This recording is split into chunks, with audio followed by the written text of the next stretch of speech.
भारत का संविधान हमें दायित्व देता है कि हम समाज में वैज्ञानिक दृष्टिकोण बनाएं और ज्ञान अर्जन का भाव रखें, और इसके लिए जरूरी है कि हम जरूरी मुद्दों पर प्रश्न उठाएं। यह वीडियो संविधान के दिए गए इसी कर्तव्य को पूरा करने की एक कोशिश है। India allies have once again reiterated their demand for a meeting with the Chief Election Commissioner. Digital website. There are more than 100 questions which have been answered. Vote होगा तो उसको नहीं बताया मोपोल होगा, उसको ही बताया। वोट वही जाएगी, अदरवाइज ईवीएम के देश में चुनाव नहीं होने दिया जाएगा। मोपोल पूरी रात मोपोल करते रहिए, वोट पकड़ने नहीं आए। 17 में इसका डिजाइन बदल दिया गया और कांच को काला कर दिया गया। So whatever you want to ask me, there is a specific question. There is a specific. जब नया वोटर आया तो उसमें भी ये पर्ची नहीं दिख रही थी। केले का पर्चा छापा था लेकिन काटा नहीं, छापा लाइट चालू की, वोटर को दिखाया लेकिन काटा नहीं। All the points you are mentioning have all been discussed, debated at length.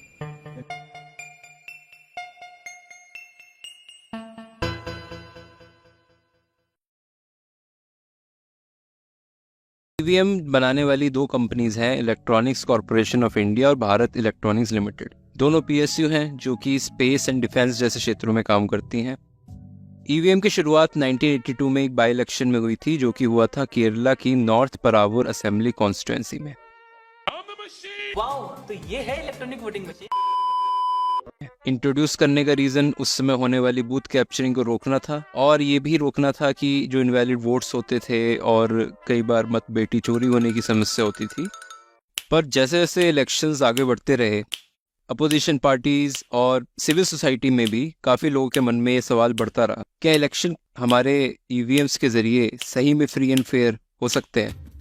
गौर करने वाली बात यह भी है कि BJP leader GVL Narasimha Rao ने तो किताब भी लिख दी इस पे, democracy at risk, can we trust our electronic voting machines.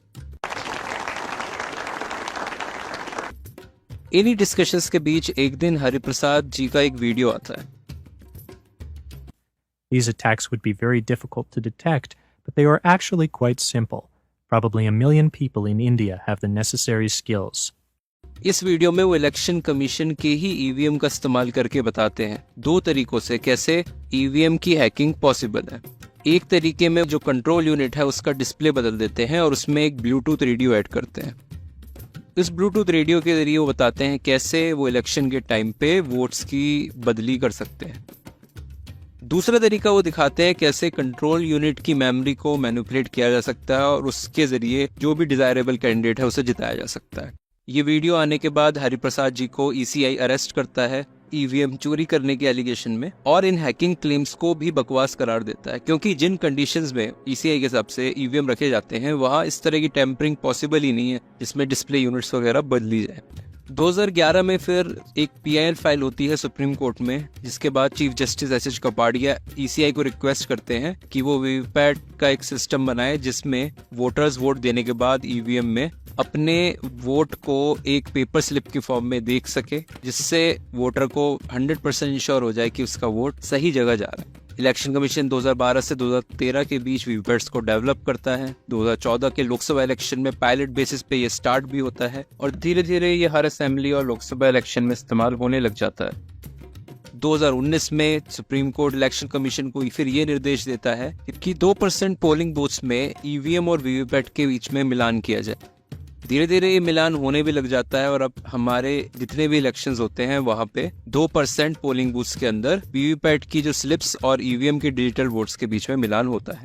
एक इंटरेस्टिंग चीज 2017 में भी होती है, जब इलेक्शन कमीशन ऑफ इंडिया सब पार्टीज को इन्वाइट करता है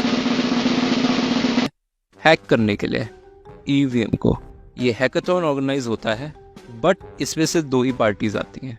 अब इंटरेस्टिंग बात यह है कि ईवीएम को हैक करने का चैलेंज इस तरह का था कि जो भी पार्टी आएगी या जो भी लोग आएंगे उनको ईवीएम हैक करना है बिना खोले। तो कई लोग इसे हैकाथॉन नहीं जोकाथॉन भी बोलते हैं। खैर आगे बढ़ते हैं। वीवीपैट आने के बाद एक जनरल कंसेंसस सा बनता हुआ लग रहा था कि अब इलेक्शन कमीशन का जो इलेक्शन ईवीएम के जरिए हो रहा है वो बिल्कुल फ्री एंड फेयर है। ओके ठीक है भाई, मैं चलता हूँ। Okay bye. जब आप वोटिंग के लिए पोलिंग बूथ जाते हैं तो वहाँ पे आपको 3 मशीनें दिखती हैं, बैलेट यूनिट, वीवीपैट और कंट्रोल यूनिट। बैलेट यूनिट वो यूनिट है जिसमें आपको सारे कैंडिडेट्स के सिंबल दिखते हैं और आप अपने पसंदीदा कैंडिडेट के आगे वाला बटन दबा के उसको वोट देते हैं। फिर आगे होता है वीवीपैट, जिसमें आप ये चेक करते हैं कि आपने जिस कैंडिडेट को वोट किया वही कैंडिडेट की पर्ची आपको दिख रही है। 7 सेकंड के लिए लाइट जलती है और उस दौरान आप ये चेक कर सकते हैं। और कंट्रोल यूनिट में भी वही वोट रजिस्टर होता है इलेक्ट्रॉनिकली जो आपको वीवीपैट में दिखता है। ये आइडियल सिनेरियो है। और जैसा कि हमने पहले डिस्कस किया, अब 2% पोलिंग बूथ्स में मैचिंग भी कराई जाती है। तो अब क्या गुंजाइश बची, हैकिंग या फिर टेम्परिंग की? 2019 में गुजरात से एक IIT दिल्ली ग्रेजुएट और राइट टू रिकॉल पार्टी के फाउंडर राहुल मेहता वीवीपैट के बारे में कुछ ऐसा एनालिसिस देते हैं जिससे फिर से वीवीपैट EVM की विश्वसनीयता पे सवाल उठने शुरू हो जाते हैं। वो सवाल उठाते हैं मेजरली वीवीपैट के काले कांच पर। वो सबसे पहले अपने फेसबुक पे पोस्ट करते हैं और फिर यूट्यूब पे भी अपना एक एनालिसिस देते हैं। जब उन्हें लगता है इसको समझाने के लिए और एफर्ट्स की जरूरत है तो वो खुद एक डमी मशीन बनाते हैं और एक सॉफ्टवेयर बना के ये डिमॉन्स्ट्रेट करते हैं और फिर यूट्यूब पे इस डमी मशीन का वीडियो अपलोड करते हैं। वो इंडियन एक्सप्रेस में एक एडवर्टीजमेंट भी छपवाते हैं। ऐसा क्या था जो अपने डेमो और एडवर्टीजमेंट्स के जरिए वो लोगों को समझाना चाह रहे थे? देखते हैं उन्हीं की एक वीडियो के जरिए। नमस्कार मित्रों, मेरा नाम है राहुल चिमन भाई मेहता। मैं ये आपको दिखाना चाहता हूँ कि वीवीपैट के अंदर किस तरह का प्रोग्राम रखा जाए तो कागज के वोट कैसे बदल सकते हैं। इलेक्ट्रॉनिक वोट तो बदल ही सकते हैं, कागज के वोट कैसे बदल सकते हैं। तो ये मैंने एक डेमो के लिए ये एक बैलेट बॉक्स बनाया है। इसमें 3 कैंडिडेट है, केला यानी बनाना, एप्पल और तरबूज वाटरमेलन। और ये एक वीवीपैट जैसा दिखता है। इसमें कांच के अंदर आपको कागज की छपी हुई स्लिप देगी। तो अभी पहले वोटर से हम वोट देते हैं, तो आप केले को वोट दीजिए और आप देखना कि ये केले को वोट दे रहे हैं और आप देखिए कि वीवीपैट में कौन सा कागज का पर्चा आया। तो वीवीपैट में आपको दिखा कि बनाना यानी केला, वो संतुष्ट होकर आगे निकल गए। आप आइए दूसरा वोट दीजिए, आप केले को वोट दीजिए। अब दूसरे वोटर को भी आप देख सकते हैं कि उनको भी केला दिखा, बनाना, तो ये भी संतुष्ट होकर आगे निकल गए। तो 2 वोटर आए, दोनों ने बनाना यानी केले को वोट दिया। तो अब देखते हैं कागज के वोट क्या निकलते हैं।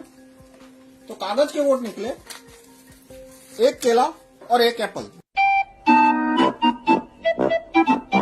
2 केले निकलने चाहिए थे, 2 बनाना निकलने चाहिए थे, 0 एप्पल। तो और दोनों वोटर ने केला दिखा था, दोनों वोटर ने केले का बटन दबाया, दोनों वोटर ने केला छपा हुआ देखा, लेकिन वोट निकला 1 केला 1 एप्पल। तो ये हाथ की चालाकी नहीं है। अब मैं ये काला कांच है, काले कांच का जादू है और मेरे प्रोग्राम का जादू है। इसमें ये एक पुराने वीवीपैट की तस्वीर है, जून 2017 से पहले। उस समय ये कांच सफेद हुआ करता था, ऑर्डिनरी कांच हुआ करता था इस तरह का, लेकिन बाद में ये कांच काला रख दिया गया। तो अब मैं काला कांच हटा दूं तो आपको बताऊंगा कि कैसे ये जादू हुआ। बनाना को वोट दीजिए। तो वीवीपैट ने बनाना प्रिंट किया, लाइट चालू की इसलिए उसको दिखा काले कांच के थ्रू।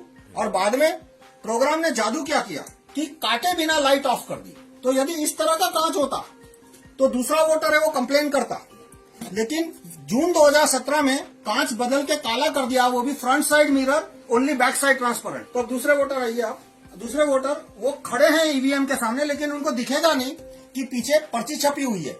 यदि इस तरह का कांच होता तो उन्हें दिख जाता। अब दोबारा आप केले को वोट दीजिए। तो इस बार प्रोग्राम ने क्या किया, कुछ छापा नहीं, सिर्फ लाइट चालू कर दी। तो पहले वोटर के समय जो केला छपा था वो वही केला दूसरे वोटर को भी दिखा दिया। पहले को तो दिखाया ही था, दूसरे को भी दिखा दिया। और जैसे ही वो आगे निकले, लाइट बंद है यानी दिखेगा नहीं, है तो मैंने कांच खोल दिया इसलिए दिखा, 1 एप्पल की पर्ची छाप दी। अब ये आपको क्यों दिख रहा है, क्योंकि ये कांच मैंने खुला रखा है। मान लो ये कांच बंद रखा होता तो आपको कुछ दिखता नहीं। तो इस तरह से 2 वोटर आए, दोनों ने केले को वोट दिया, लेकिन पर्चियां क्या छपी, 1 केला और 1 एप्पल। तो इस तरह से वीवीपैट में यदि इस तरह का प्रोग्राम डाला जाए और यदि कांच काला हो, जो कि आपको दिख रहा है, प्रोग्राम तो नहीं दिख रहा लेकिन कांच तो दिख रहा है ना कि जून 2017 से पहले सफेद था और आज काला है, तो इस तरह से वोट बदली संभव है। और वास्तव में वीवीपैट में इस तरह की वोट बदली हो रही है या नहीं, हुई थी या नहीं, वो तो मैं वीवीपैट को खोल के उसका प्रोग्राम चेक करने के बाद ही बता सकता हूं। लेकिन अब ये काले कांच के पीछे कोई सफेद नीयत तो मुझे दिख नहीं रही। आपको शायद दिखे तो आप डिसाइड कर सकते हो, वो आपका खुद का डिसीजन है। तो अगर कंसेक्यूटिव वोट हुए, जो कि ज्यादातर फैमिलीज में होगा, फैमिली के ज्यादातर लोग एक ही कैंडिडेट को वोट देते हैं, तो एक कैंडिडेट ने अगर एक्स पार्टी को वोट दिया तो दूसरी कैंडिडेट जो है उसको भी पिछले कैंडिडेट की पर्ची दिखाई जा सकती है और इस तरीके से वोटों की चोरी हो सकती है। हम ऑनलाइन भी ECI की वेबसाइट पे अलग अलग जगह जो वीडियोस देख पा रहे हैं, उसमें ये पता लगता है कि 2017 से पहले वीवीपैट का कांच ट्रांसपेरेंट होता था।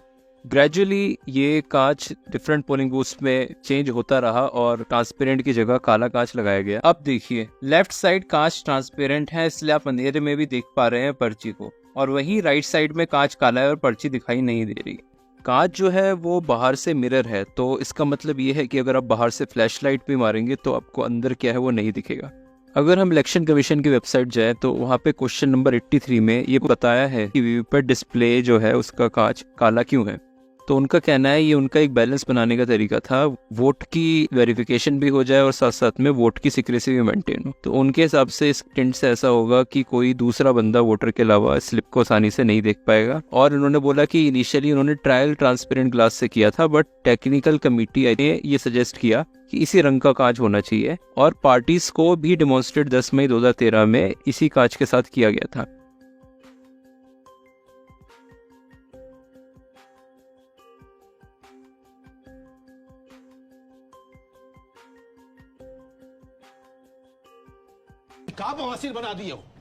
तो काले कांच की वजह से वोटर को नहीं पता कि वो अपने वोट की स्लिप देख रहा है या कोई पुरानी, इसलिए ईसीआई का क्लेम कि हर वोट मतदाता वेरीफाई करता है, ये पूरी तरह से सही नहीं कहा जा सकता। तो फिर एक नेचुरल सवाल आता है कि अब वीवीपैट में काला कांच है तो फिर क्या हुआ। वीवीपैट को ऐसे पता चलेगा कि किसी कैंडिडेट को जिताना कैसे है, क्योंकि कॉन्स्टिट्यूंसी टू कॉन्स्टिट्यूंसी कैंडिडेट का नंबर तो बदलता रहता है। टैंपरिंग नहीं हो सकती, ये बताने के लिए इलेक्शन कमीशन ने ये भी हमें समझाया है कि ईवीएम की जो भी माइक्रो कंट्रोलर चिप्स होती है वो वन टाइम प्रोग्रामेबल होती है। ये ऐसी मेमोरी है जिससे आप एक बार प्रोग्राम कर दे तो दोबारा कोई बदलाव नहीं कर सकते। ये वोटिंग मशीन में इसलिए इस्तेमाल होती है जिससे बाद में मशीन के प्रोग्राम में कोई धांधली ना कर सके और ईवीएम सही तरीके से ही काम करे। तो इसी से रिगार्डिंग अभी रिसेंटली एक एफएक्यू रिलीज किया था इलेक्शन कमीशन ने, जिसमें क्वेश्चन 53 में उन्होंने माना है कि वीवीपैट के अंदर दो मेमोरीज होती है। एक होती है वन टाइम प्रोग्रामेबल जिसमें वीवीपैट का कोड है, और दूसरी मेमोरी है जिसके अंदर कैंडिडेट के सिंबल को डालते हैं, उसमें कैंडिडेट नेम और सीरियल नंबर भी स्टोर होता है। दूसरी मेमोरी की वजह से वीवीपैट अब वन टाइम प्रोग्रामेबल नहीं हुआ, और एक तरह से इलेक्शन कमीशन खुद एडमिट कर रहे हैं, चाहे उनके एग्जैक्ट वर्ड ये नहीं थे, क्योंकि हर इलेक्शन में ये इन्फॉर्मेशन किसी भी वीवीपैट में अपडेट तो करनी पड़ेगी, जिससे वीवीपैट को समझ आए कि अगर कोई बैलेट यूनिट पे बटन दबाता है तो उसे किस कैंडिडेट की पर्ची छापनी है। वीवीपैट को पता कैसे चला कि किस कैंडिडेट को एक्स्ट्रा वोट देना है? तो वो जब कैंडिडेट फाइल अपलोड होती है, सीएफ बोलते हैं कैंडिडेट फाइल, वो एक्चुअल इलेक्शन से 14 दिन पहले अपलोड होती है, तो उसमें तारीख और समय और किस कैंडिडेट को एक्स्ट्रा वोट देना है वो ऐड किया जा सकता है। इस प्रोसेस को हम सिंबल लोडिंग कहते हैं, और ये सिंबल लोडिंग यूनिट के जरिए कराया जाता है। वीवीपैट में एक रीराइटेबल मेमोरी है जिसमें कैंडिडेट फाइल हर इलेक्शन में डाली जाती है, इसलिए ईसीआई का क्लेम कि वीवीपैट वन टाइम प्रोग्रामेबल है ये पूरी तरह से सही नहीं है। वीवीपैट का प्रोग्राम हम नहीं जानते, पॉसिबल है कि वीवीपैट के प्रोग्राम में इस तरह से लिखा हो किसी मलिशियस कोड के मिलने पर कॉम्प्रोमाइज तरीके से बिहेव करे। मलिशियस कोड में इस तरह की वैल्यूज हो सकती है, जैसे टाइम इलेक्शन का, किस कैंडिडेट सीरियल नंबर को फेवर करना है, कितने वोट से करना है, या फिर परसेंटेज वोट्स जितने ट्रांसफर करने हैं, ड्यूरेशन 2 या 3 घंटे के लिए मशीन कॉम्प्रोमाइज वे में बिहेव करेगी। इसमें एक पासकोड भी डाला जा सकता है। पासकोड डालने से ये मतलब है कि वीवीपैट को पता लगे कि अगर पासकोड है तो मैं कॉम्प्रोमाइज तरीके से बिहेव करूं, और नहीं है तो मैं नॉर्मल तरीके से बिहेव करूं। इस मलिशियस कोड के जरिए अगर टाइम भेजा गया तो मॉक पोल में मशीन हमेशा सही काम करेगी, चाहे इलेक्शन से पहले 100 बार ये मॉक पोल करा दीजिए, क्योंकि वो स्पेसिफिक टाइम एंड डेट के बाद ही मैनिपुलेटेड तरीके से काम करने वाली है। जिस दिन ये सिंबल लोडिंग फाइल भेजेंगे उसमें उस समय ये एक लाइन भेजनी है हमें बस, B-AC, मतलब B को जिताना है, A और C का वोट को चोरी करना है। उसके बाद है 20%, मतलब 20% वोटों की चोरी करेगा वो प्रोग्राम। 20% वोट चोरी करने के बाद में प्रोग्राम चोरी करना बंद करेगा। 25/11/2023 जैसे, तो 25 तारीख को 25/11/2023 को ही प्रोग्राम ऑन होगा वोट की चोरी करने के लिए। और फिर टाइम है 9 AM to 4 PM, यानी सुबह 9 बजे वोट चोरी करना शुरू करेगा और 4 बजे शाम को वोट चोरी करना बंद कर देगा। और उसके बाद में डी मार्क से मतलब है ये कमांड को 4 बजे वो ऑटो डिलीट कर देगा। इसका 3 बार मॉक पोल होता है। अगर कैंडिडेट फाइल में इलेक्शन डेट एंड टाइम भेजा जाए तो ईवीएम मॉक पोल में सही काम करेगा, पर इलेक्शन के समय वोटों की चोरी कर सकता है। जब ईवीएम इलेक्शन के लिए तैयार करे जाते हैं तो उस समय वीवीपैट की symbol loading process election candidate को दिखाया जाता है। उसके लिए एक स्क्रीन लगाया जाता है। अजम्पशन है कि जो कैंडिडेट फाइल वीवीपैट में जाएगी वही सब कुछ स्क्रीन में डिस्प्ले एग्जैक्ट होगा। ऐसा जरूरी नहीं है कि जो कुछ वीवीपैट में जा रहा है वो सब स्क्रीन पे आए। अगर कुछ एक्स्ट्रा कोड या वैल्यूज कैंडिडेट फाइल में गई है उसका स्क्रीन पे डिस्प्ले होने का कोई मतलब नहीं है। जब तक कोई उस कोड या कैंडिडेट फाइल और यूज हो रहे डिवाइसेस को पब्लिक से एक्सपर्ट्स चेक नहीं करते, कुछ नहीं कहा जा सकता। अब जैसे वीवीपैट में एसएलयू से कैंडिडेट फाइल आई, एसएलयू में भी तो कहीं से बनकर आएगी। तो ईसीआई के एफएक्यू में question 22 administrative process and safeguards को पढ़ के पता लगता है कि एसएलयू के अंदर सिंबल लोडिंग कैसे होती है। तो इसमें सिंबल लोडिंग बीएल के एक विंडोज सॉफ्टवेयर के जरिए होती है। सरल भाषा में समझे तो एक एक्सटर्नल कंप्यूटर या पीसी की मदद से एसएलयू में सिंबल लोडिंग होती है। एक ट्रेनिंग मैनुअल है 2019 लोकसभा इलेक्शन का, जिसमें एसएलयू के अंदर सिंबल लोडिंग कैसे होती है उसकी डिटेल्स है। इसमें दिखाया गया है किसी पीसी के डेस्कटॉप पर सिंबल लोडिंग एप्लीकेशन का शॉर्टकट है। उस पे क्लिक करके ऑप्शन आता है क्रिएट वीवीपैट शीट। उसमें constituency number, name, total candidates enter करते हैं, फिर लैंग्वेज, कैंडिडेट का नाम और सिंबल एंटर करे जाते हैं। इमेजेस लग रहा है पीसी में ही सेव्ड है और वहीं से अपलोड करी जा रही है। लोड बटन पे क्लिक करके ये एसएलयू में लोड होती हैं। देखिए इस स्क्रीन पे लिखा है कि लोड वीवीपैट शीट पे क्लिक करके एसएलयू में लोड होगा और एसएलयू को इस प्रोसेस में पीसी से एक केबल के जरिए कनेक्ट भी करा जाता है। अब इस सेकंड स्टेज में एक केबल के जरिए एसएलयू और वीवीपैट को कनेक्ट करा जाएगा। ये जो दूसरी स्टेज है इस टाइम पर ही स्क्रीन ऐड किया गया है। जब एसएलयू से वीवीपैट में सिंबल लोड होते हैं तो कैंडिडेट उसे देख सकते हैं। इस पीपीटी का नाम first level checking of M3 वीवीपैट्स है। M3 वीवीपैट ही लेटेस्ट वीवीपैट का वर्जन है, तो यही प्रोसेस एसएलयू के लिए एप्लीकेबल अब भी होना चाहिए। इस प्रोसेस को देख के तो बहुत सारे सवाल पैदा होते हैं।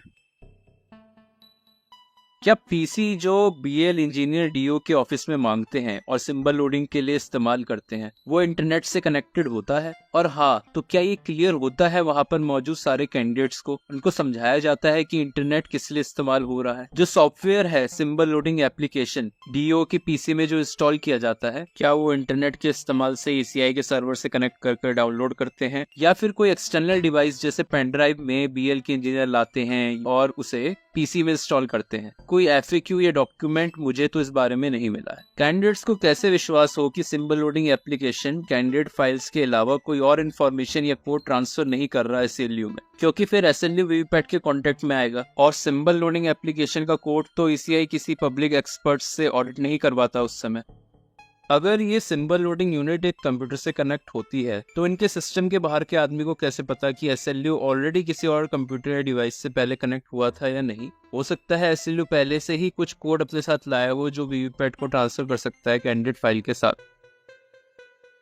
जो इमेजेस कैंडिडेट सिंबल के तौर पर पीसी से एसएलयू में अपलोड होती हैं कैंडिडेट फाइल बनाने के लिए, कैसे कोई विश्वास कर सकता है कि उसमें कोई हिडन कोड नहीं है? आपको याद दिलाऊंगा इस स्टेप को। स्लाइड के हिसाब से पीसी में कैंडिडेट इमेजेस सेव्ड थी और वहां से इमेजेस अपलोड करके वीवीपैट शीट, दूसरे शब्दों में कैंडिडेट फाइल वीवीपैट में डाली जाती है। इमेज में कोड हिडन करने की टेक्निक को स्टैगेनोग्राफी कहते हैं। इसमें इमेज को देख के भी आपको पता नहीं लगेगा कि उसमें कुछ नंबर छिपा है। कुछ नंबर्स या लेटर्स ही काफी हैं टेम्परिंग के लिए जरूरी कमांड देने के लिए। एसएलयू ईवीएम इंफ्रास्ट्रक्चर का पार्ट है और हर इलेक्शन से पहले अनिवार्य रूप से कंप्यूटर से कनेक्ट होता है और फिर वो वीवीपैट के संपर्क में आता है। इसलिए ईवीएम वीवीपैट को एक स्टैंडअलोन सिस्टम बोलना सही नहीं होगा। ईसीआई कहता है कि 2 बार ईवीएम्स का रैंडमाइजेशन होता है, एक बार फर्स्ट लेवल चेकिंग के समय और एक बार जब ईवीएम तैयार करे जाते हैं मेन इलेक्शंस के लिए। पर क्योंकि इस रैंडमाइजेशन के बाद वीवीपैट एसएलयू पीसी का इंटरेक्शन होता है, इसका कोई फायदा नहीं रहा। दूसरे शब्दों में रैंडमाइजेशन के बाद सिंबल लोडिंग होती है जिससे ईवीएम को चुनावी क्षेत्र की कैंडिडेट्स की इंफॉर्मेशन मिल जाती है, तो फिर इसका कोई खास फायदा नहीं है। मेरे ये सारे सवाल एक्चुअली कोई जवाब मांगने से ज्यादा ये पॉइंट रखने के लिए है कि किसी आम वोटर, चाहे वो पढ़ा लिखा हो या अनपढ़, उसके लिए इलेक्ट्रॉनिक वोटिंग के प्रोसेस में सब सही चल रहा है इसे वेरीफाई करना संभव नहीं हो सकता। जर्मनी में इसे कंसेप्ट ऑफ एग्जामिनेबिलिटी कहते हैं। इसी बेसिस पे वहाँ पे ईवीएम जो था वो बैन किया गया था। इसके हिसाब से किसी सिस्टम का बेसिक टेस्ट ये होता है कि कोई आम आदमी बिना एक्सपर्ट नॉलेज के समझ सकता है उसे या नहीं। आजकल 1-2 एक्सपर्ट भी चल रहे हैं सोशल मीडिया पे, वो कहाँ की डिग्री हैं, कहाँ के एक्सपर्ट हैं, थोड़ा देखना भी चाहिए। ईसीआई के हिसाब से वीवीपैट लाके हमने सिस्टम वेरीफाइबल कर दिया है, पर काला कांच लगने के बाद we are back to square one, क्योंकि अब हमें फिर से वोटर्स को इलेक्शन प्रोसेस की बहुत सी ऐसी चीजों के सही होने पर बिलीव कराना पड़ेगा जो वो खुद वेरीफाई नहीं कर सकता। टेक्निकल मुद्दों के अलावा भी दूसरे ऐसे पहलू हैं जो बहुत चिंताजनक है। जैसे अभी एक न्यूज बहुत पॉपुलर हुई कि बीईएल के 4 इंडिपेंडेंट डायरेक्टर्स बीजेपी से हैं। ईसीआई के शेयर करे हुए ईवीएम स्टेटस पेपर के हिसाब से एसटीक्यूसी ईवीएम की थर्ड पार्टी टेस्टिंग का काम करती है, लेकिन वो भी सरकारी विभाग में ही आती है, ministry of electronics and information technology. ये बात स्टेटस पेपर में क्लियर नहीं है, एसटीक्यूसी की वेबसाइट पर जाके क्लियर हो जाता है। वेंकटेश नायक जी ने काफी आरटीआई लगाई है ईवीएम के बारे में जरूरी जानकारी पब्लिक करने के लिए। इन्होंने एक आरटीआई डाली थी जून 2019 में, जिसमें इन्होंने एसटीक्यूसी से काफी इन्फॉर्मेशन मांगी थी, जैसे कि वो ईवीएम टेस्टिंग में क्या मैनुअल और एसओपी फॉलो करते हैं, क्या इंस्ट्रूमेंट यूज होते हैं टेस्टिंग में, और टेस्टिंग की रिपोर्ट की कॉपी भी मांगी उन्होंने। तो उन्हें बड़े मुश्किल से जवाब मिले काफी अपील्स हायर अथॉरिटीज पे करने के बाद, पर ज्यादातर जरूरी सवालों के जवाब फिर भी नहीं मिले। अलग अलग तरह की आरटीआई की एग्जम्पशंस का हवाला देकर जवाब नहीं दिए। एक आर्टिकल वेंकटेश जी ने टेक्निकल एक्सपर्ट कमेटी के बारे में भी लिखा है, जिसमें वो ईवीएम स्टेटस पेपर को स्टडी करते हैं और उन्हें पता लगता है कि टेक्निकल कमेटी के मेंबर्स वीवीपैट के आविष्कारकों की लिस्ट में भी है। ईवीएम के अंदर कोई धांधली हो सकती है, ऐसे जो भी संदेह होते हैं इन्हें टेक्निकल कमेटी ही चेक करती है और वोटिंग सिस्टम के डिजाइन का भी स्वतंत्र ऑडिट करती है। कमेटी अपने ही बनाए हुए इन्वेंशन को जज करे, ये कुछ सही नहीं लगता। हाल ही में इलेक्शन कमीशन का भी पार्लियामेंट में नया सिलेक्शन रूल पास हुआ है, जिसके हिसाब से सरकार से 2 लोग और अपोजिशन से 1 इलेक्शन कमीशन को सिलेक्ट करेंगे। बेसिकली अब सरकार का मेजॉरिटी वोट है सिलेक्शन में और वो अपने पसंद के कैंडिडेट को आसानी से चुन सकते। Farmer election commissioner Arun Goyal का भी अभी शॉकिंग और अनएक्सपेक्टेड रेजिग्नेशन हुआ है। ये जस्ट इलेक्शन शेड्यूल डिक्लेयर होने के कुछ दिन पहले ही होता है। रेजिग्नेशन के बाद कई बातें सुनने में आती हैं उनके चीफ इलेक्शन कमिश्नर और गवर्नमेंट से मतभेदों की, बट ये अभी अफवाह ही है। 2 पोजीशन खाली रह गई थी जो फिर नए सिलेक्शन प्रोसीजर से फिल हुई हैं। What the hell is going on? अगर हम ईवीएम को क्रिटिसाइज करते हैं तो यही सवाल उठता है कि ईवीएम नहीं तो क्या, बैलेट पेपर वापस? मेरा जवाब है हाँ, क्योंकि बैलेट पेपर जब हटाया गया था उस समय और आज के समय की परिस्थितियों में कुछ फर्क है। बैलेट पेपर और ईवीएम की तुलना करने के लिए मैंने 4 पॉइंट्स में इस डिस्कशन को विभाजित किया है, तो बारी बारी देखते हैं। पहला आर्ग्यूमेंट है विजिबिलिटी का। तो जो फ्रॉड की विजिबिलिटी है वो बैलेट पेपर में फिर भी है, लेकिन ईवीएम में आपको कोई विजिबिलिटी नहीं होगी। चंडीगढ़ मेयर पोल्स का ही एग्जाम्पल ले लेते हैं। वहां पर जो भी प्रिसाइडिंग ऑफिसर था वो धांधली कर रहा था, वो कैमरे में कैद हुई। इसी वजह से सुप्रीम कोर्ट डिसीजन ले पाया कि आप कांग्रेस कोलिशन का कैंडिडेट ही विनर है, ना कि बीजेपी का कैंडिडेट। पर ईवीएम से धांधली हुई तो वो किसी सीसीटीवी कैमरे में कैद नहीं होगी। दूसरा आर्ग्यूमेंट है स्केल का। अगर बैलेट पेपर से धांधली करनी है तो इसमें आपको ज्यादा लोगों को खरीदना है, आपको ज्यादा बूथ कैप्चर करने हैं या फिर ज्यादा मतपेटी बदलनी है। लेकिन अगर ईवीएम से धांधली करनी है तो एक झटके से सॉफ्टवेयर में टेम्परिंग करके या कुछ एसएलयूज को टेम्पर करके आप वीवीपैट टेम्पर कर पाएंगे, तो बहुत आसानी से लार्ज स्केल की टेम्परिंग हो सकती है, मतलब पूरे इलेक्शन की टेम्परिंग हो सकती है। तीसरा पॉइंट है समय का। ईवीएम में डेफिनेटली जो काउंटिंग होती है वो फास्ट होती है बैलेट पेपर के मुकाबले। ईवीएम का रिजल्ट जहां कुछ घंटों में आ सकता है, वहीं 2-3 दिन बैलेट पेपर काउंटिंग में लग सकते हैं। हालांकि स्टाफ बढ़ाया जाए तो हम इसे और जल्दी काउंट कर पाएंगे, बट उससे कुछ कॉस्ट भी बढ़ जाएगी। पर सवाल है कि क्या 2-3 दिन ज्यादा काउंटिंग में लगना कोई खास परेशानी है?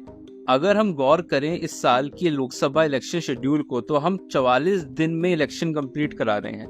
इतना टाइम लगने के रीजंस वाजिब हैं, पर अगर हम इतना लंबा पीरियड इलेक्शन के लिए एक्सेप्ट कर सकते हैं तो काउंटिंग में 2 दिन और लग जाएंगे तो क्या नुकसान होगा? ज्यादा महत्वपूर्ण ये है कि जनता की मांग के हिसाब से सही वोटिंग मेथड का इस्तेमाल करा जाए। Why isn't it possible? It's just not. एक पॉइंट आता है कॉस्ट का। किसी एक इलेक्शन में तो खैर बैलेट पेपर ईवीएम से सस्ता पड़ेगा, पर लंबे पीरियड को देखा जाए तो ईवीएम से इलेक्शन का खर्चा कम होता है, क्योंकि ईवीएम एक बार खरीदा जाता है और बैलेट पेपर बार बार। साथ में बैलेट पेपर में काउंटिंग का स्टाफ भी ज्यादा लगता है। अब मैं आपका ध्यान दिलाना चाहूंगा भारत सरकार के बजट पे। 2023-24 में बजट था 45 लाख। 5 साल से इसे गुणा करें तो ये होता है 225 लाख। अब बताइए, आप चाहते हैं कि इन 225 लाख करोड़ का इस्तेमाल सही हो, इसलिए आपके पसंद की सही सरकार आए, या फिर आप कुछ 100 या कुछ 1000 करोड़ रुपए बचाने पर ध्यान देंगे? अगर फिर भी इलेक्शन कमीशन को लगता है कि उसे फंड की कुछ कमी है, तो वो पूरे साल जनता से पैसे इकट्ठे कर सकती है। बहुत पैसा इकट्ठा होगा। खासकर छोटी पार्टियां तो काफी चंदा देंगी इन्हें, जिन्हें लगता है कि उनके अस्तित्व को ही ईवीएम से खतरा है। वो इलेक्शन के समय पोलिंग बूथ में एक दान पेटी और यूपीआई कोड लगवा सकते हैं। वहां भी लोग इन्हें बहुत फंड करेंगे जो बैलेट पेपर के समर्थक है। पीएम केयर्स फंड की कामयाबी का उदाहरण हमें भूलना नहीं चाहिए। सही बोले तो जो देश दुनिया की तीसरी सबसे बड़ी अर्थव्यवस्था बनने के अग्रसर है, उसके लिए चर्चा करना भी सही नहीं है। महमूद प्राचा और भानु प्रताप जी अलग अलग जगह प्रदर्शन करते हैं ईवीएम के खिलाफ। फिर 6 जनवरी को जंतर मंतर में हजारों लोग इकट्ठा होते हैं ईवीएम के खिलाफ प्रदर्शन करने के लिए। ईवीएम की खामियों को एक डेमो के जरिए समझाया जाता है। मेन स्ट्रीम मीडिया इसका पूरी तरह से ब्लैकआउट करता है। 31 जनवरी को बारिश में हजारों लोग जंतर मंतर में प्रदर्शन करते हैं। 22 फरवरी को दिग्विजय सिंह और उदित राज को ईवीएम के खिलाफ प्रदर्शन करने की अनुमति नहीं दी जाती और उनकी गिरफ्तारी होती है। 28 जनवरी को ईवीएम के लूपहोल्स का एक डेमोन्स्ट्रेशन होता है जयपुर प्रेस क्लब में। 11 मार्च को ईवीएम हटाओ सेना प्रेस कॉन्फ्रेंस करती है, जिसमें एक और डेमो कराया जाता है और लोगों के सवाल लिए जाते हैं। मुंबई से काफी रजिस्टर्ड पार्टीज आती हैं इस मुद्दे का समर्थन करने के लिए। ईवीएम हटाओ सेना की तरफ से राहुल मेहता जी इलेक्शन कमीशन को 40,000 का डीडी बनाते हैं। ये रिक्वेस्ट करने के लिए उन्हें ईवीएम दिया जाए, जिससे नागरिकों द्वारा भी ईवीएम का निष्पक्ष ऑडिट किया जा सके। जो वो चाह रहे हैं उसे हम ब्राजील में होने वाले इलेक्ट्रॉनिक वोटिंग मशीन के पब्लिक सेफ्टी टेस्ट से कंपेयर कर सकते हैं। ये एक फिक्स्ड इवेंट है जो वहाँ हर इलेक्शन साइकिल में कराया जाता है। एक्सपर्ट्स वोटिंग मशीन की कमियां ढूंढते हैं जो फिर इलेक्शन होने से पहले ठीक कराई जाती हैं और फिर से एक्सपर्ट्स वेरीफाई करते हैं कि ये सब ठीक हुआ या नहीं। कुछ रिक्वायरमेंट्स है वहाँ, उसे पूरा करने वाला कोई भी 18+ एज का नागरिक इस टेस्ट का पार्ट बन सकता है। वो बताते हैं कि ये डिब्बा है, वो टूल बॉक्स जैसा डिब्बा होता है। ईवीएम हटाओ सेना कुछ चिंतित नागरिकों का एक समूह है जो कोशिश कर रहा है कि सारी पार्टियां पोलिंग बूथ में बैलेट पेपर भी रखा जाए। इस मांग को आगे बढ़ाने के लिए साथ आए। इसी कोशिश का नतीजा होता है कि 143 रजिस्टर्ड पार्टियां डिमांड आगे बढ़ाती हैं कि पोलिंग बूथ में ईवीएम के साथ बैलेट पेपर भी रखा जाए। क्योंकि ईवीएम में चाहे जो भी धांधली का अंदेशा हो, कुछ लोग फिर भी ईवीएम के समर्थक है। इसलिए इस समय सबसे उचित ये होगा कि पोलिंग बूथ में हर वोटर को विकल्प मिले, जो जिस तरीके से वोट करना चाहता है वैसे करे। किसी पर कोई भी वोटिंग मेथड जबरदस्ती थोपा ना जाए। भारत अलायंस की 100 पार्टियां और इसके अलावा और दूसरी पार्टियां भी हैं जो मांग कर रही हैं कि पोलिंग बूथ में बैलेट पेपर रखा जाए। इनमें से 43 पार्टियों ने ईसीआई को लेटर भी लिखा है, ये कहते हुए कि पोलिंग बूथ में बैलेट पेपर का ऑप्शन भी रखा जाए, क्योंकि काले कांच की वजह से अब पेपर स्लिप काउंट और मैच करके भी ईवीएम की विश्वसनीयता साबित नहीं हो सकती। ये मांग भी कुछ अनोखी नहीं है। यूएसए में हर मतदाता को ऑप्शन मिलता है कि इलेक्ट्रॉनिक मेथड से वोट करें या फिर पेपर बैलेट से। वहां हर स्टेट में ही मतदाताओं को वोटिंग मेथड चूज करने का ऑप्शन मिलता है। देखिए, ये है ऑप्शन पेपर बैलेट का और ये आपको वहां 90% राज्यों में मिलेगा। वहां पेपर बैलेट पे स्टैंप नहीं होता, पर वो पेन से कैंडिडेट के आगे मार्क करते हैं, इसलिए उसे हैंड मार्क बैलेट पेपर कहते हैं। बैलेट पेपर में हैंड से ही काउंटिंग करी जाती है बैलेट्स की। बैलेट मार्किंग डिवाइस में भी बैलेट ही काउंट करते हैं, बस उसमें वोटर बैलेट पेपर पे पेन की जगह मशीन के इस्तेमाल से चॉइस मार्क करता है। और तीसरा है इलेक्ट्रॉनिक वोटिंग मशीन वीवीपैट के साथ, जैसे भारत में है। ये सबसे कम इस्तेमाल होता है यूएसए में। एस्टोनिया, जो देश इंटरनेट के जरिए वोटिंग कराता है, वो भी वोटर्स को बैलेट पेपर का ऑप्शन देता है। कुछ लोगों ने अब बैलेट पेपर की डिमांड को आगे बढ़ाने के लिए एक तरीका खोजा है, जिसकी प्रेरणा माननीय प्रधानमंत्री मोदी जी के मन की बात के एक एपिसोड से ही मिली। अपने मन की बात पोस्टकार्ड के जरिए लिखकर भेजी है। ये 1 करोड़ पोस्टकार्ड देश के अलग अलग हिस्सों से आए हैं, विदेश से भी आए हैं। समय निकालकर इनमें से काफी पोस्टकार्ड को मैंने पढ़ने का प्रयास किया है। तो लोग प्रधानमंत्री जी और इलेक्शन कमीशन दोनों को ओपन पोस्टकार्ड भेज रहे हैं कि पोलिंग बूथ में ईवीएम के साथ बैलेट पेपर भी रखा जाए। उन सभी नागरिकों और संस्थाओं को धन्यवाद जो इस मूवमेंट को आगे बढ़ाने और लोकतंत्र बचाने का काम कर रहे हैं, पर शायद उनकी आवाज हम तक नहीं पहुंची क्योंकि उन्हें मीडिया रिपोर्टिंग मिली ही नहीं। साथ साथ में ये एक बहुत दुख की बात है कि बड़े बड़े जनता की आवाज बोले जाने वाले यूट्यूबर्स भी इस इशू को सही से रिपोर्ट नहीं कर रहे।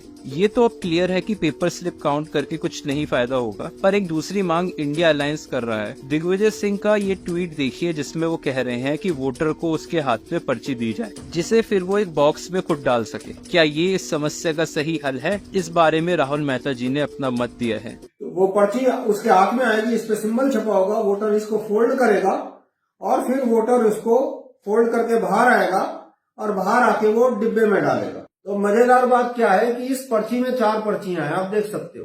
तो इस तरह की 4-5 पर्ची है, वोटर घर पे छाप के आ सकता है। वो ठीक से रखे तो दूर से एक ही पर्ची दिखेगी, तो इससे तो बोगस वोटिंग और आसान हो गया। एक हमने किताब भी बनाई है, एक these are 40 cases on EVM, इसमें FAQ भी है, थोड़ा पढ़ने का तो कष्ट करिए। मैंने इस किताब को पढ़ा और मुझे ईवीएम के काले कांच से रिलेटेड कोई जजमेंट नहीं मिला है, जो कि ईवीएम से रिलेटेड मेन मुद्दा है। अभी in last 2 years we have done large number of improvements. मैं इलेक्शन कमीशन को धन्यवाद करूंगा क्योंकि उन्होंने एक्सेप्ट किया कि ईवीएम में कुछ कमियां हो सकती हैं जो समय समय में सुधारी जाती है। पर 2019 से राहुल मेहता जी जो डिमांड कर रहे हैं कि काला कांच पारदर्शी करा जाए, उसे क्यों इग्नोर करा गया? और अगर वो सुधार इलेक्शन कमीशन कर देती समय पे तो आज ये बड़ा मुद्दा होता ही नहीं। तो पहले मैं सब एक बार समराइज करना चाहूंगा। इस बात से कोई फर्क नहीं पड़ता कि ईवीएम से चुनावों में कभी कोई धांधली हुई थी या नहीं। महत्वपूर्ण ये है कि आम नागरिक के नजरिए से क्या सिस्टम में कुछ कमियां हैं, क्या वोटिंग सिस्टम विश्वास पैदा करता है। ईवीएम से रिलेटेड कुछ इशू ऐसे हैं जिसमें सबसे बड़ा है वीवीपैट का काला कांच, और इस वजह से भारत के करोड़ों लोगों का विश्वास ईवीएम हासिल नहीं कर पाया है। अगर ऐसा वोटिंग के समय देखने को मिल भी जाए कि पोलिंग बूथ में 7 सेकंड के अंदर ही कुछ लोगों को स्लिप कटती हुई दिख गई, तो भी ये सब मशीन की मेहरबानी पे ही निर्भर रहेगा, क्योंकि वो कुछ लोगों को दिखाता है या कुछ लोगों को नहीं दिखाता, या सबको दिखाता है या अंधेरी में कुछ और पर्चियां छाप देता है। ये सब काले कांच वाली मशीन की मेहरबानी पर ही रहेगा। इसलिए ईवीएम हटाओ सेना की मांग है कि पोलिंग बूथ में मतपत्र यानी कि बैलेट पेपर भी रखा जाए, जिससे जिन लोगों को ईवीएम पे विश्वास नहीं वो बैलेट पेपर से वोट कर सके। बाकी इलेक्शन कमीशन की मर्जी है कि वो ईवीएम को कंटिन्यू करना चाहे या नहीं। अब भी कई चुनाव पंचायतों में बैलेट पेपर से होते हैं, तो अगर बैलेट पेपर रखा जाएगा तो ज्यादा ट्रेनिंग की जरूरत नहीं पड़ेगी हमारे स्टाफ को, और मशीन से तो कम ही ट्रेनिंग बैलेट पेपर में चाहिए होती है। किसी सभ्य लोकतंत्र में एक नागरिक को हक है और जिम्मेदारी भी है कि वोटिंग सिस्टम पर जरूरी सवाल करे, जिससे उसमें सुधार हो और देश के लोकतंत्र की रक्षा हो। इस मांग को ना पूरा करने का मतलब ये है कि अब भी प्रशासन जनता को प्रजा की तरह देखता है, ना कि नागरिक की तरह, और वो उनकी बिल्कुल भी रिस्पेक्ट नहीं करता। इलेक्शन कमीशन के अभी के रवैये को देखे तो ये कुछ ऐसा है कि वो हमसे कह रहे हैं हमने वोटिंग मशीन बना दी है, ये सही है, यूज करना है तो करो, नहीं विश्वास तो हम कुछ नहीं कर सकते। मेरी जनता से अपील है कि अगर आप बैलेट पेपर के समर्थक हैं तो कृपया इलेक्शन कमीशन को पोस्ट कार्ड भेजे और उसकी फोटो वीडियो सोशल मीडिया पे डाले, ट्विटर पे ट्वीट करे give ballot paper option to voters election commission को। साथ में आप और किसी लीडर को भी जो लगता है कि आपके इस मुद्दे का समर्थन करेगा उसको भी आप टैग कर सकते हैं या उसको भी पोस्ट कार्ड भेज सकते हैं। हर रजिस्टर्ड पार्टी को इलेक्शन कमीशन को लेटर भेजना चाहिए और फिर उसे सोशल मीडिया पे भी डालना चाहिए। साथ में अपने चुनावी पैम्फलेट में भी बैलेट पेपर की मांग को जरूर रखें। और जो ईवीएम वीवीपैट के समर्थक हैं उन्हें कम से कम ईसीआई से ये तो बोलना चाहिए कि आपने वीवीपैट का डिजाइन ऐसा क्यों रखा जहां पे वोटर अपनी चॉइस सही से वेरीफाई कर पाए या नहीं, इस बात का डाउट रह जाए। इतना सवाल तो सभी को करना चाहिए। मैं आपको बता रहा हूँ, ईवीएम के बिना नरेंद्र मोदी चुनाव नहीं जीत सकता है। राहुल गांधी जी, आप इंडिया अलायंस को रिप्रेजेंट कर रहे हैं तो इतना ढीला प्रोटेस्ट मत करिए। ईवीएम एक साइड मुद्दा नहीं हो सकता कि आप अपनी पूरी रैली की स्पीच में 2-3 लाइन ईवीएम की भी बोलकर निकल जाए। ईवीएम पे भरोसा नहीं करते तो आपका पूरा कैंपेन ही इसी पर होना चाहिए। इसमें से कागज निकलता है, वोट मशीन में नहीं है, वोट कागज में है। ठीक है, आप मशीन चलाइए मगर कागज की भी गिनती कर दीजिए। जो बहुत बड़े बड़े यूट्यूब चैनल्स हैं वो भी इस बारे में सही रिपोर्टिंग नहीं कर रहे हैं, जिस वजह से जो चंद चैनल रिपोर्टिंग कर रहे हैं उनको आसानी से प्रेशराइज करा जा रहा है कि आप अपनी वीडियो हटाओ या प्राइवेट करो, और बहुत सारी हुई भी है। इसलिए मैं सबसे दरखास्त करूंगा कि अपनी अपनी सब लोग वीडियोस बनाएं और खुल के आए इस मुद्दे पे।